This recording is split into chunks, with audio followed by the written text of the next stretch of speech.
অবশ্যই আমরা আমাদের সিইও অ্যাশ মুফারেহার জন্য অপেক্ষা করছি, যেন তিনি আমাদের জন্য আরও কিছু খবর নিয়ে আসেন।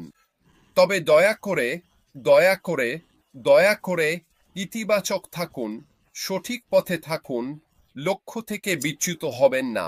তবে তার চেয়েও গুরুত্বপূর্ণ, নিশ্চিত করুন যেন আমরা কোনো গুজব বা এমন কোনো তথ্য ছড়াই না যা আপনি মনে করছেন সত্য হতে পারে বা এরকম কিছু।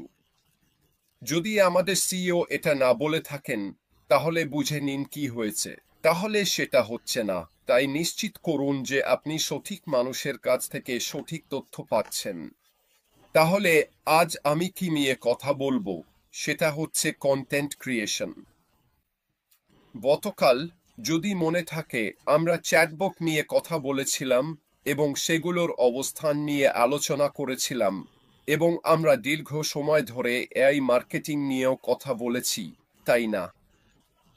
এখন যে কোনো ধরনের মার্কেটিং করতে হলে, বিশেষ করে এআই মার্কেটিং কিভাবে কাজ করবে সেটা বুঝতে হলে, আমাদের নিশ্চিত করতে হবে আমাদের মার্কেটিংয়ের কন্টেন্ট সঠিক হচ্ছে কিনা।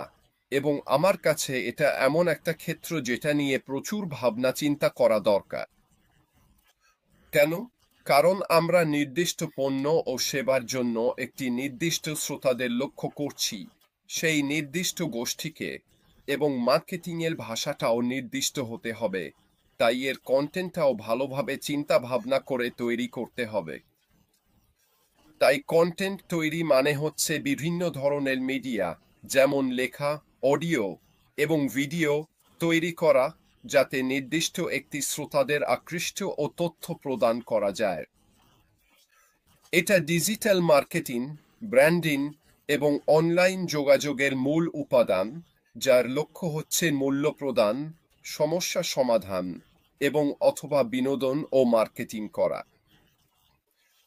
তাহলে চলুন কন্টেন্ট তৈরির মূল দিকগুলো একটু দেখে নেওয়া যাক। প্রথমেই আছে বিভিন্ন ধরনের ফরম্যাট। এটা একটু জটিল ব্যাপার। বিভিন্ন ধরনের ফরম্যাট বলতে কি বোঝায়?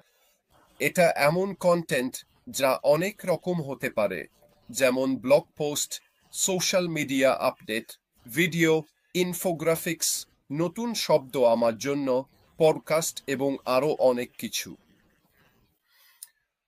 আমি সেদিন বলছিলাম সোশ্যাল মিডিয়া বিজ্ঞাপন নিয়ে, আবারও বলি, কি দারুণ একটা প্ল্যাটফর্ম এটা আপনার ব্র্যান্ডকে ছড়িয়ে দেওয়ার জন্য। এবং এর কারণ হলো, এর অনেক কিছুই আপনি ফ্রিতে করতে পারেন। এটা করতে আপনার কোনো খরচও নাও হতে পারে। আপনার ব্র্যান্ড গড়ে তোলা, আপনার পণ্য গড়ে তোলা, বা যেটার ওপর আপনি মানুষের দৃষ্টি আকর্ষণ করতে চান, সেক্ষেত্রে সোশ্যাল মিডিয়া অবশ্যই এমন একটি ক্ষেত্র যেটা আমি আপনাকে দেখতে বলবো। ব্লগ পোস্ট করা। এখন ব্লগ পোস্ট দারুণ একটা জিনিস। এগুলো মূলত তাদের জন্য যারা নির্দিষ্ট কিছু বিষয়ে আরও জানতে চায় এবং একটু বড় পোস্ট পড়তে প্রস্তুত। এখন আপনি যদি ব্লগার হতে চান, তাহলে দেখবেন শুরুতে আপনার পাঠক সংখ্যা খুবই কম থাকবে, কিন্তু এতে নিরুৎসাহিত হওয়ার কিছু নেই, কারণ আপনাকে আপনার ব্লগগুলো নিয়মিতভাবে তৈরি করতে হবে। এবং সোশ্যাল মিডিয়ার যে কোনো কিছু গড়ে তোলার মূল বিষয়গুলোর একটি হলো ধারাবাহিকতা। নিয়মিতভাবে এটি করা, এবং যত বেশি আপনি এমন কন্টেন্ট তৈরি করবেন যা মানুষ আগ্রহী, তত বেশি মানুষ বারবার আপনার কাছে ফিরে আসবে। আপনি ভিডিও ব্লগারও হতে পারেন। আসলে আমি নিজেও এক ধরনের ভিডিও ব্লগার। এটাই মূলত আমি করি। আমি আপনাদের জন্য এমন কন্টেন্ট নিয়ে আসি যেগুলো আশা করি আপনাদের আগ্রহের এবং ব্যবসায় আপনাদের সাহায্য করবে, আর আমি এটা ভিডিও ফরম্যাটে করি। কেন? কারণ এটা আমার স্টাইলের সাথে মানিয়ে যায়। ভিডিও কন্টেন্ট তৈরি করা আমার স্বভাবের সাথে মানানসই। আরও একবার বলি, আমি এটা নিয়মিতভাবে করি। আমি প্রতিদিন আপনাদের জন্য কিছু নতুন ও সতেজ কিছু আনার চেষ্টা করি। আপনি পডকাস্টও করতে পারেন, যেটা দুটোরই মিশ্রণ, ভিডিও এবং টেক্সট একসাথে। বিভিন্ন প্ল্যাটফর্মও আছে, আপনি সেগুলো ব্যবহার করতে পারেন। আবার অনেকেই এই দুইটা একসাথে মিশিয়ে নিতে পছন্দ করেন। আপনাকে সেই বিষয়টাও দেখতে হবে, যেটাকে বলে লক্ষ্য শ্রোতা। আমরা আলোচনা করেছি কেন লক্ষ্য শ্রোতা থাকা আপনার ব্যবসায়িক সাফল্যের জন্য অত্যন্ত গুরুত্বপূর্ণ এবং একজন সফল কন্টেন্ট ক্রিয়েটর হওয়ার জন্য নির্দিষ্ট শ্রোতার চাহিদা ও আগ্রহ বোঝা এবং সেগুলোর প্রতি মনোযোগ দেওয়া জরুরি। এটা আবারও সেই নিশ মার্কেটের কথায় ফিরে আসে, অর্থাৎ আপনার পণ্য নিয়ে নির্দিষ্ট হওয়া এবং সত্যিই বিশ্লেষণ করা যে গ্রাহক আপনার পণ্যে কি খুঁজছেন। আর একবার আপনি বুঝে গেলে তারা কি খুঁজছে, তখন আপনি সেই নির্দিষ্ট বিষয়গুলো নিয়ে কন্টেন্ট তৈরি করতে পারবেন যা কেউ আপনার কন্টেন্টে খুঁজে পেতে চায়, মানে আপনি যেটা প্রকাশ করতে যাচ্ছেন। দিনের শেষে ব্যাপারটা আসলে খুবই যুক্তিসঙ্গত, তাই না? তাহলে আপনি কিভাবে এই তথ্যগুলো সংগ্রহ করবেন? এটা আবারও সেই প্রসঙ্গে ফিরে যায়। মনে আছে তো গতকাল আমরা চ্যাটবট নিয়ে কথা বলছিলাম। আপনি যখন সেগুলো ব্যবহার করতে পারেন জরিপের জন্য, ফলো আপের জন্য এবং সেই ডেটা সংগ্রহের জন্য। একবার আপনি সেটা পেয়ে গেলে তখন আপনি কন্টেন্ট তৈরি করে প্রকাশ করতে পারবেন। এখানে একটা প্যাটার্ন আছে, যখনই আপনি কোনো মার্কেটিং করছেন, ঠিক আছে, আপনাকে অবশ্যই প্রথমে তথ্য সংগ্রহ করতে হবে মার্কেটিং করার আগে। কেন? কারণ এতে আপনার প্রথমত অনেক টাকা বাঁচবে এবং দ্বিতীয়ত অনেক সময়ও বাঁচবে, কারণ আপনি সব সময় আপনার বিজ্ঞাপনগুলোকে আরও ভালো ক্লিক থ্রু রেট, বিক্রি এবং অন্যান্য ফলাফলের জন্য টিউন করছেন। আপনি যদি কখনো কোনো ধরনের মার্কেটিং করেন, তাহলে আপনি নিয়মিতভাবে, অবিরতভাবে আপনার বিজ্ঞাপনের অ্যানালিটিক্স দেখেন, এটা কতটা সফল হচ্ছে তা বোঝার জন্য।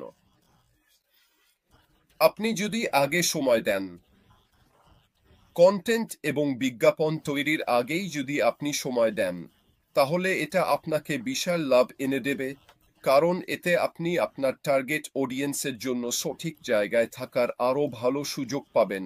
আর সেটা আসে আপনি অ্যানালিটিক্স থেকে যে ডেটা পেয়েছেন সেখান থেকে। খুবই গুরুত্বপূর্ণ। এটা কৌশলগত পরিকল্পনার সঙ্গেও সম্পর্কিত, ঠিক আছে? কন্টেন্ট তৈরি কখনোই এলোমেলোভাবে হয় না। আমি যেমন বলেছি, আপনি কিছু একটা এলোমেলোভাবে কোথাও ছুড়ে দিয়ে আশা করতে পারেন না যে এটা কাজ করবে। আপনাকে খুব নির্দিষ্ট হতে হবে। এর মধ্যে গবেষণা জড়িত, যেমন আমি বলেছি, পরিকল্পনা। আপনি কিভাবে আপনার মার্কেটিং ক্যাম্পেইন পরিকল্পনা করবেন সেটার ব্যাপার। এছাড়াও আপনাকে নিশ্চিত করতে হবে যে যখনই আপনি কোনো মার্কেটিং ক্যাম্পেইন করেন, তখন শুধু আগেভাগে গবেষণা করাই নয়, পরিকল্পনা করার আগেই বরং এর একটি ব্যাকএন্ডও আছে এবং আমরা সেই ব্যাকএন্ড দিকটাও করব। এটা সম্ভবত আগামীকাল আমি করব, যদি আমি লিখে রাখতে পারি যাতে মনে থাকে। 1 সেকেন্ড অপেক্ষা করুন, দেখি, কারণ আবারও বলছি, এটা খুব খুব গুরুত্বপূর্ণ, বন্ধুরা। আচ্ছা, এটা এখানে।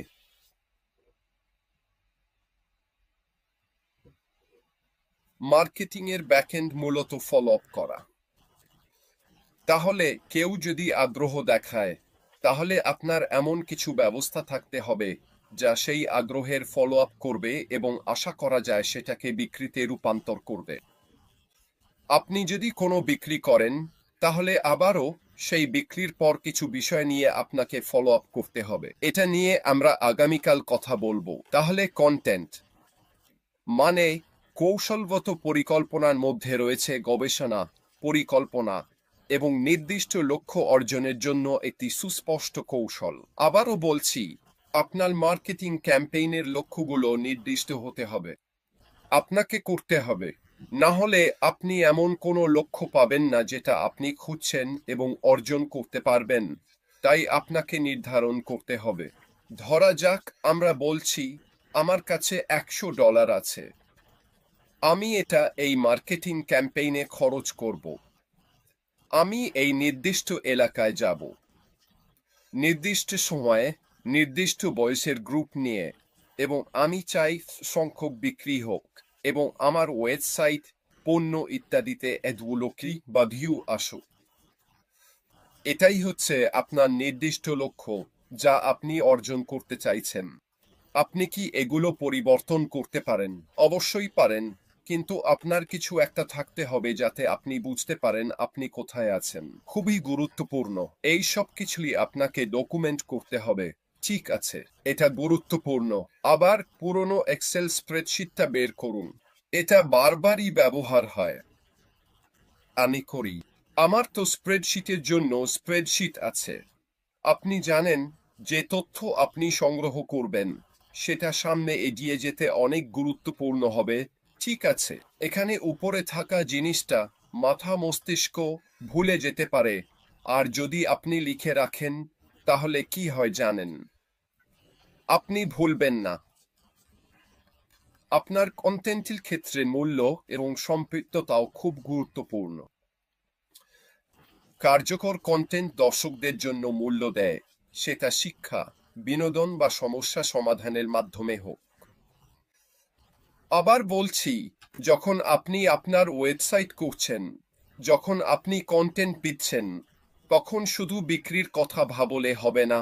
ঠিক আছে, এর মধ্যে আরও কিছু দিক থাকতে হবে। উদাহরণস্বরূপ, একটি ফেক সাইট, সেটি একটি সমস্যা সমাধানের ক্ষেত্র।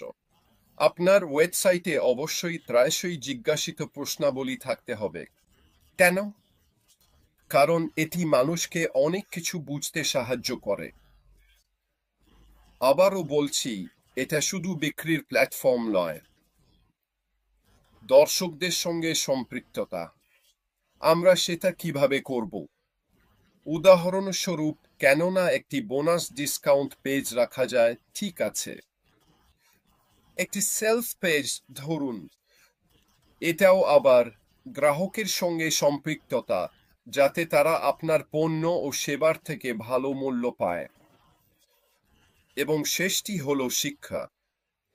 আপনি যদি আপনার পণ্য ও সেবায় নির্দিষ্ট হন, তাহলে এমন একটি অংশ থাকা উচিত যেখানে মানুষ গিয়ে শিখতে পারে কিভাবে আপনার পণ্য বা সেবা ব্যবহার করতে হয়।